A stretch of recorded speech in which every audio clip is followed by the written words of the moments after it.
Hey guys, how are you? Today we have Imagine by John Lennon for the guitar. We have Mystical Yonder piece of paper here.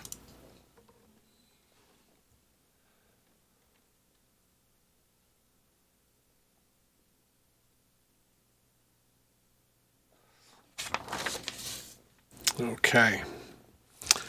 Leading off with the verse, you want to get set for a C chord. There will be 3 strums of C, followed by a C major 7. And C major 7 is when I take my pointer finger currently on the 1st fret of the B string and just remove it while leaving my other 2 fingers in place. And I'm strumming the thinnest 5 strings on the guitar, not the thickest one. So that would be 3 strums on C, then open. We're going to try that together. 1, 2, 3, and strum, strum, strum, then open. One more time. 1, 2, 3, and strum, strum, strum, open. Okay. Next chord is F, and this is the F that allows us to have the high E string open. Sometimes songs like that or don't like that. This song seems to like that. So we have 3 strums on F. Then you'll see some tab. Keep in mind my middle finger is already on the 2nd fret of the G string where this chop starts. It will go 2nd fret on the G, 3rd fret on the G, then open B. And those are 3 right in a row, kind of quick like this.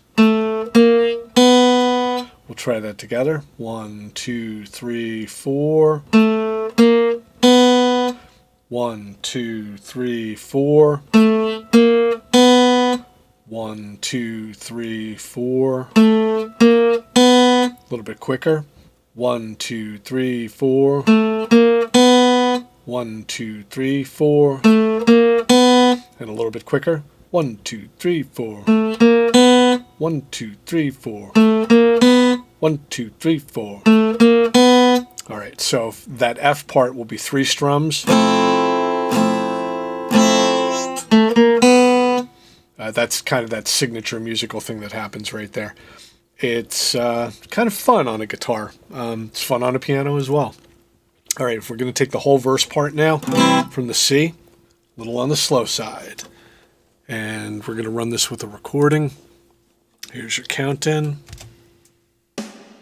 1, 2, 3, and strum, strum, strum, open, F, F, F, 2, 3, open, C, C, C, major 7, F, F, F, and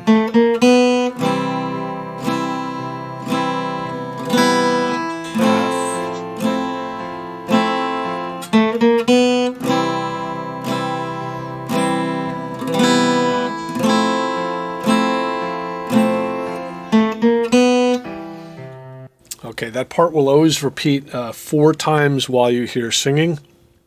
If you, in the very intro, he's not singing, those don't get counted. I think it's 2 extra times in the beginning, then 4 repeats while he does sing, which moves us on to the chorus. So let me set this up here in a good spot.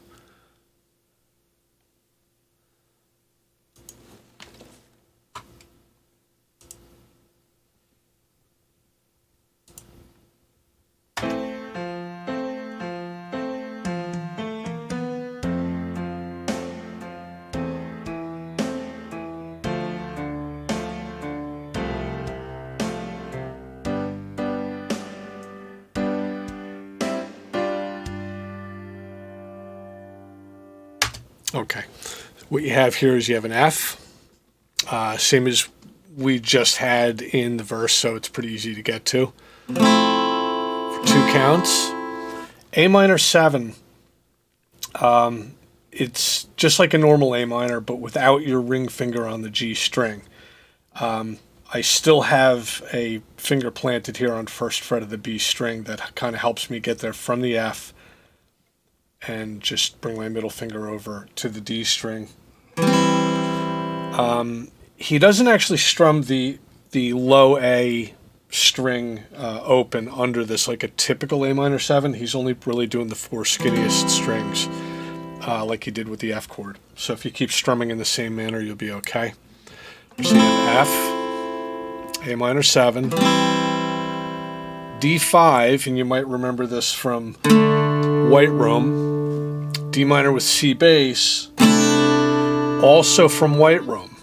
So D5 is the same thing as if you didn't have the full D in place. Just kind of mute the high E string when you do that, and keep this finger ready to play 3rd fret on the A string for D over C. So that would be D5 and then over C. Followed by a GG, which happens kind of quick. Now, you're going to see some tab on your paper, which is going to bring you from 3rd fret on the high E to 1st fret on the B to 1st fret on the E.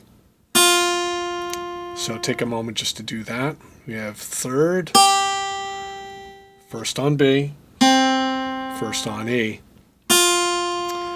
And it's bracketed because this is the movement that's completely surrounded by open strings. So my 3, again, I have all 4 open strings going.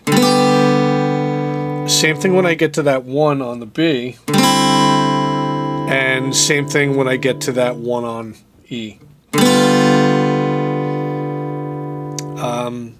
So from that GG prior, this is where he goes, living for today, and that's all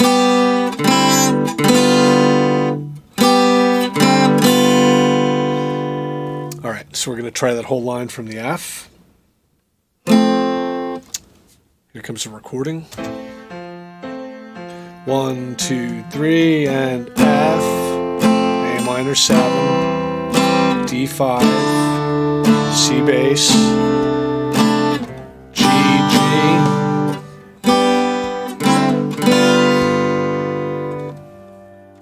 We're going to take that one more time.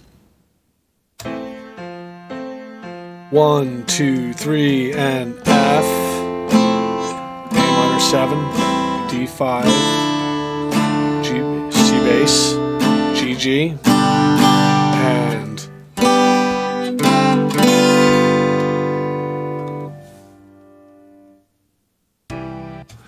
all right.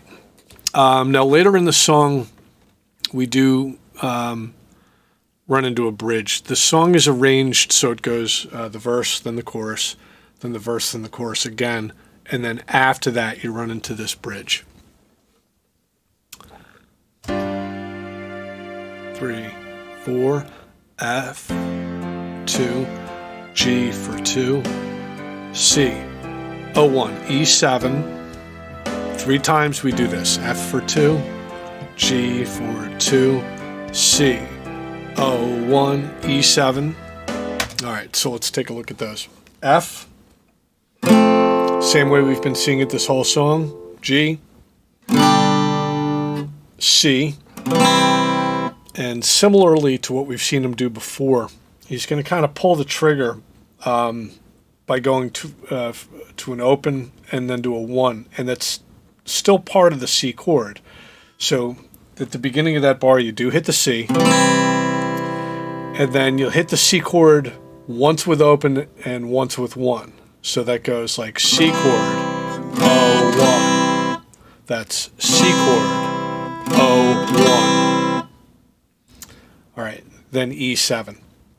E7, if I get rid of my ring finger here, I'm pretty much in a position already. You might remember this as being an A minor 7 from the chorus, but now we need E7.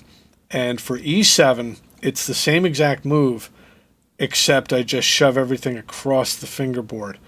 I was holding the D string and the B string, and I just move it towards me so that I'm actually covering the A string and the G string, and I can strum all 6 strings with this.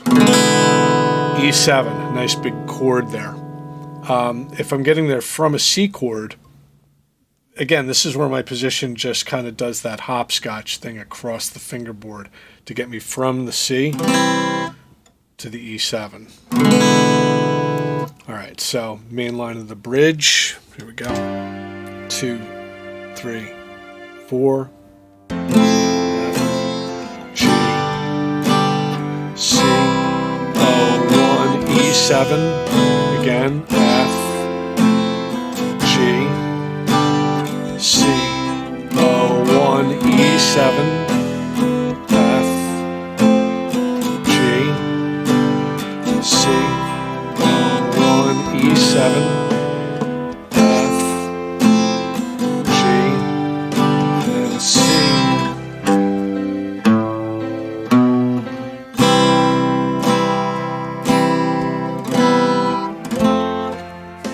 Okay, and what you just saw there was the very final line of the bridge. I repeat the top line 3 times. The final line of the bridge does that exact same beginning that we saw in the first line of the bridge. It's an F, G, C, and there's a bass line which is 3rd fret of the E string, followed by open A, followed by 2nd fret on the A. And that's the turnaround. That's what brings you back into the verse again with the C. So that final line goes like this. 1, 2, 3, 4, F, G, C, and then you start verse again. Take that one more time. 1, 2, 3, and F, G, and C. Okay, there is kind of a cool variation that you can do on that, which is if you hold this finger in place when you're done with the C, you can do that whole bass line and then bounce each note off that high C. So that would go. Just kind of a cool variation. If you're feeling whimsical and surly, you may try it that way. And we'll be going over some other cool fine points when we get you into your class. Hope you enjoyed this. This is one of my favorite songs, I think, to play on any instrument. It's a good one. Talk to you soon.